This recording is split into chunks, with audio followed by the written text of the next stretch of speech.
Welcome to an advanced PLC programming tutorial in which we're going to be focusing on add-on instructions, or more commonly known as the AOIs.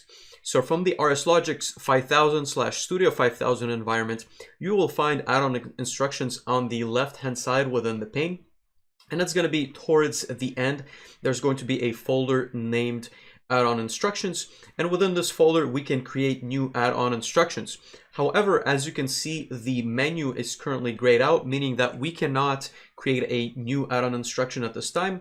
And the reason for that is that we are actually online with a live PLC. So add-on instructions need to always be created in offline programs in order to be then downloaded to the PLC in order to work with them. Before we get started with today's video, we just wanted to quickly point out all the great content we've been releasing on the Solus PLC YouTube channel. And this includes industrial automation, PLC programming, as well as HMI development. And if you enjoy this type of content, we would really appreciate it if you could click the subscribe button as well as the notification bell in order to receive the latest and greatest content we will be posting to the channel. So what we're going to do is we're going to go offline and start our process from there.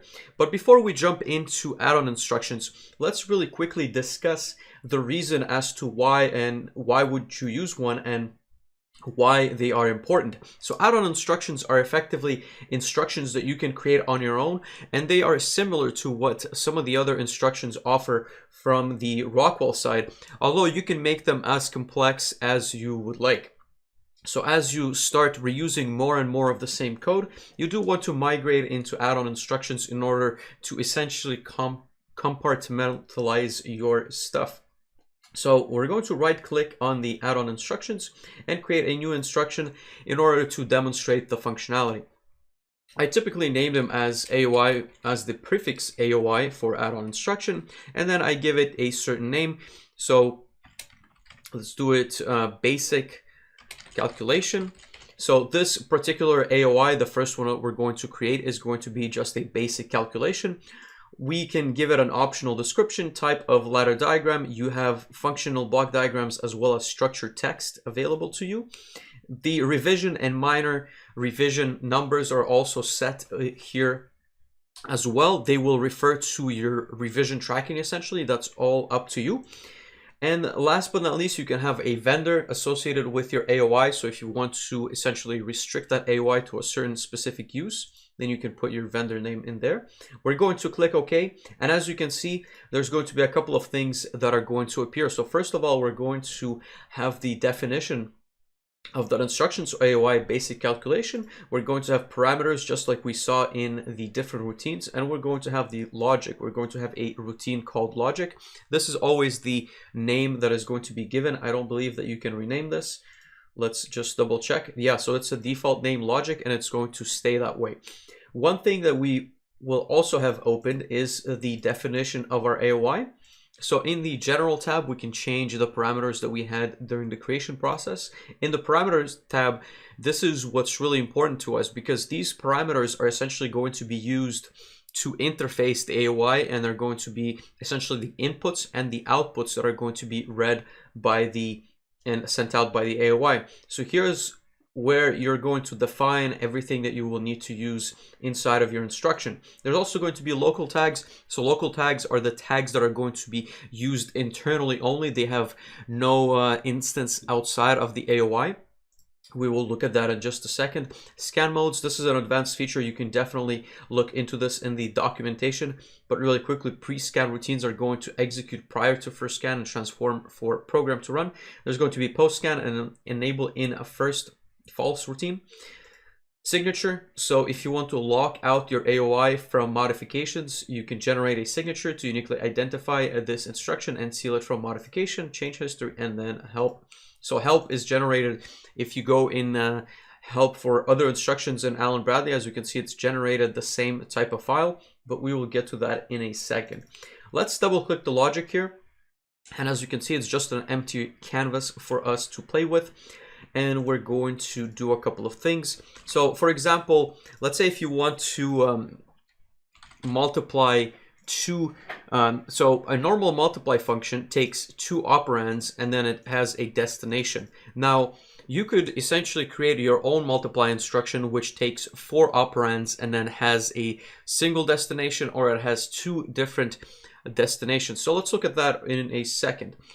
So for example, let's say source A. So we're going to have 4 different sources, and we're going to have 2 different destinations. So we're going to multiply 4 operands, and then we're going to divide, or let's say add 4 operands. So there's going to be 2 multiplies, and then there's going to be 2 additions. And actually, because we have 4 operands, that's going to take a couple more. Let's see here. So let's go back into parameters and local tags. Let's go back into our AOI definition parameters here. And then we're going to have 4 operands, operand 1. And instead of naming them with letters, we're going to name them with numbers. So this is going to be a real. So we're going to take real numbers, real, operand 3, and operand 4. So 4 different operands, they're all going to be reals. Let's double check that one. They're all going to be required, so this essentially makes sure that these need to be defined. They cannot be ignored. Sometimes you can have optional operands, which, for example, if we make this 3 or 4 optional, that is an option. And then we also need two outputs. So we're going to have output 1, and then we're going to have output 2. And of course, you can change the labels to whatever you feel is more descriptive. Let's name them multiplication and addition. Required, visible. The other thing that's very important, so these 4 are going to be input parameters, and these are going to be output parameters. So output, and then last but not least, external. We can only read the outputs. We cannot change them. So they're going to be read only as well. Very, very important. Let's go back into our logic, and we can use those parameters. Actually, before we use them, we have to, I believe, hit apply down here. So down here, there's a button called apply, and that's when the instruction is going to start recognizing those operands. So operand 1 by 2 and stored into 3.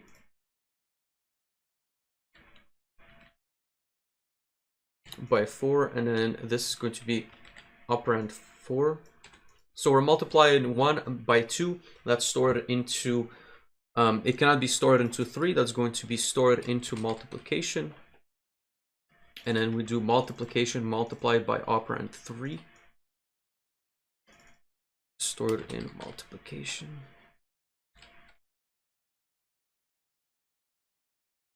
Okay, let's make it a little bit simpler. So we're going to use internal tags. So 1 and 2 is going to be stored in not multiplication, but it's going to be stored in a local variable. So multiple 1, multiple 2. And so the destination, as you can see, it's an unidentified tag. So we're going to do a new local tag, multiplication 1, and this is going to be of type real.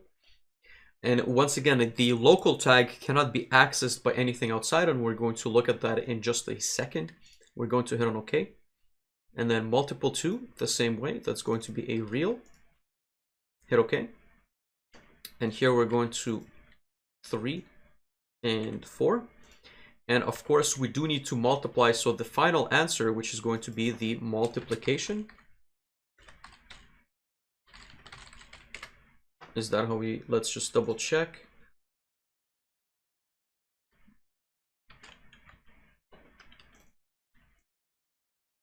I did misspell multiplication, so I'm going to go back and change that parameter.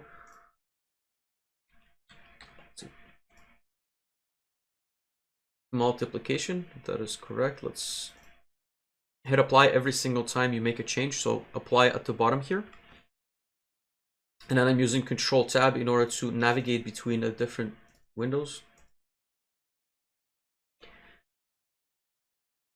Okay, multiplication, and then here the multiplication is going to be the result of MUL1 multiplied by MUL2.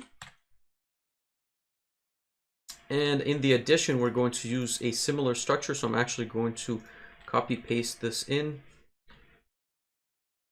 So we're going to have 3 distinct instructions, but this time they're going to be add. So I'm going to double click the name and type in add for all 3 of those. And of course, the destinations need to be different because we don't want to mess with the same registers, because that's going to create an issue since they're all going to multiply and then add themselves. So add 1, add 2. New local tag, add 1. It's going to be a real tag. Okay. New local tag, add 2. And then this is going to be addition. And of course, it's going to not take from MUL 1 and 2. It's going to take from add 1. And it's going to also take from add 2. So I'm just copy pasting those values in. And our AOI should be ready to go. Let's just double check that everything is correct. So parameters, we have 4 inputs and 2 outputs. Now let's go into our AOI tutorial routine. Let's add a new rung, and here we're going to add an AOI instruction. And the way I do that is I double click the XIC and I start typing AOI underscore, and then this should give us our multiplication or basic calculation. That's the name that we gave it. And let's give a tag which is going to hold this operation. So it's going to be AOI basic 1 operand. So here we can start giving external tags to our operands. So our operands are going to be OP1, Control C, Control V, OP2, OP3, OP4, and then the result is going to be mult and add. Let's see if we have access to those. So let's create all of those as a real. So new, it's going to be a real, and it's going to be it's going to be a local tag within the advanced routine. We're going to hit create, right click, new, create, right click, new, create, right click, new, create. And we're going to repeat that process for all 6 of those values. New, create. And of course, we also need to create the AOI basic 1. So this is going to be an AOI basic calculation. Let's create that. And as you can see, all the errors have gone away. What we need to do now is go online with the processor. So what I'm going to do is go online, and it should give me a prompt to download the program since there have been many changes. We're going to download, hit yes on download. And then once the program has downloaded, we should be able to interact with the AOI which we've created in this video. Finalizing download shouldn't take too much longer. We're going to put the processor in a remote run, yes. And now we have an instruction which essentially which operates on 4 operands. Let's just test it out. Let's put a 12 here. Of course, 12 multiplied by 3 zeros is going to be 0, and then 12 added with 3 zeros is going to be 12. Let's put a 1 here. The addition is going to be 13, but the multiplication is still a 0.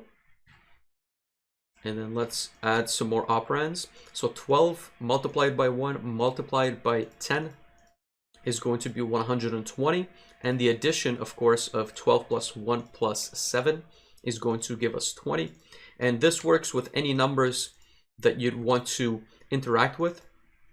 Let's say 67, for example. The multiplication of those 4 operands is going to be 2010, and the addition is going to be 77. And one thing that I do want to show you is the confusion around AOI. So if you go into the logic of the AOI, you will notice that everything is zeros. So when you troubleshoot an AOI, this is the first confusion that people get. And what you need to do is go into this right hand pane, and you will see that this is the AOI for basic calculation, but this is just the definition. You need to hit this little arrow and select the AOI basic, which is the one that we're playing with in the tutorial routine. And this is where you will see all those numbers which are being passed to this AOI. And this is how you can essentially troubleshoot and understand how this calculation is being done on those values. In the next video, we're going to be looking at a more practical and slightly more advanced application of an AOI instruction.